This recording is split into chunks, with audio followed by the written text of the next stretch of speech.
कोल्हापुरात जिल्हा परिषदेच्या सैनिक कल्याण विभागाकडून माजी सैनिक आरक्षणाच्या जागांवर नियमबाह्य रीतीने भरती सुरू आहे। याचा गेल्या 2 महिन्यांपासून माजी सैनिकांकडून निषेध केला जातोय। याच संदर्भातील जिल्ह्यातील सैनिकांनी आता रस्त्यावर उतरून आंदोलन सुरू केलंय। सैनिक कल्याण विभागाकडून या भरतीमध्ये चुकीच्या पद्धतीचा अवलंब सुरू असून तो थांबवावा असं पत्र देऊनही प्रशासन दखल घेत नाही।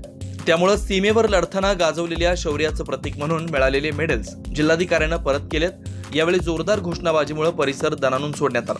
माता की जय, छत्रपती शिवाजी महाराज की जय, छत्रपती संभाजी महाराज की जय। जय किसान।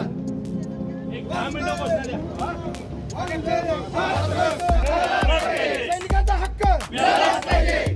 आरक्षण आमच्या हक्काचं नाही, कुणाच्या बापाचं। आरक्षण आमच्या हक्काचं नाही, कुणाचं मत झालं पाहिजे। नोकऱ्या द्या, नोकऱ्या द्या।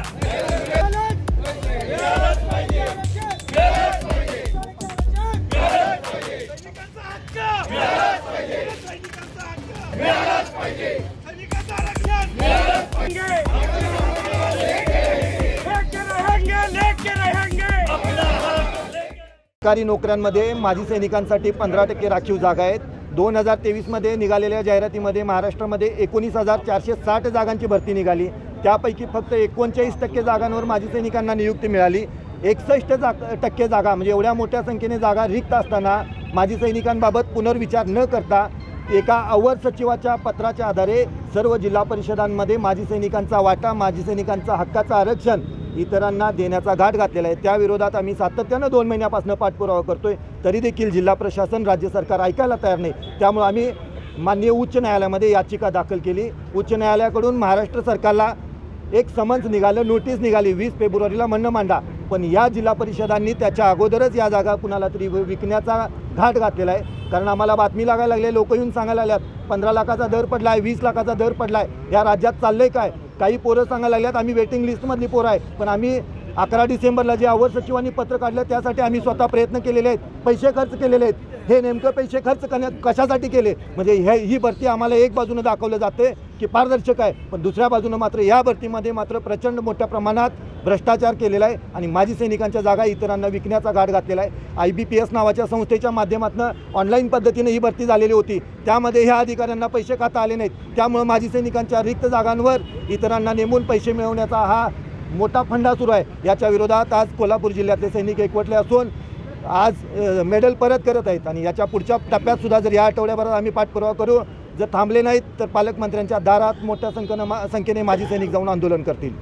आमचा मुद्दा एकच आहे, आमच्या सैनिक समाजाचे जे काय आरक्षण होतं नोकऱ्यांसाठी प्रत्येक विभागामध्ये 15%, पण आज या प्रशासनाने आणि सरकारने जो बाजार मांडला आहे, सैनिकां समाजाबरोबर जो त्यांनी अन्याय केला, हा अन्याय आम्ही खपून घेणार नाही। तुमच्यामध्ये जर दम असेल तर इतर जो बाकीचे समाजांमध्ये जे आरक्षण आहे ते त्याचा तुम्ही बाजार करून दाखवा। तुम्हाला फक्त येऊन जाऊन कायमस्वरूपी सैनिक दिसतो, सैनिकाला तुम्ही काय समजताय?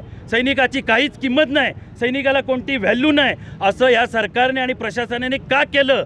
याच्यासाठी आम्ही आज हे आंदोलन केलेलं आहे। आमच्या नोकऱ्या आणि आमचं आरक्षण आम्हाला मिळालंच पाहिजे। त्याच्यासाठी ज्या काय योग्य त्या भूमिका घ्यायच्या आहेत त्या आम्ही जिल्हा पातळीपासून राज्य पातळीपर्यंत घेणार आणि आम्ही याचा पुढचा मोर्चा आमचे पालकमंत्री यांच्याही दारात घेणार। तर आमच्या हक्काचा आमचा हक्क परत द्या, आमच्या नोकऱ्या परत द्या आणि तुम्हाला जर बाजार करायचे तर बाकीच्या ज्या आरक्षित जागा आहेत त्यांच्याबरोबर बाजार करा, पण सैनिकांबरोबर बाजार करू नका। हे आमची तुम्हाला एक मागणी आणि विनंती आहे। अशाच ताज्या अपडेट्ससाठी महासत्ता न्यूजला सबस्क्राइब करा।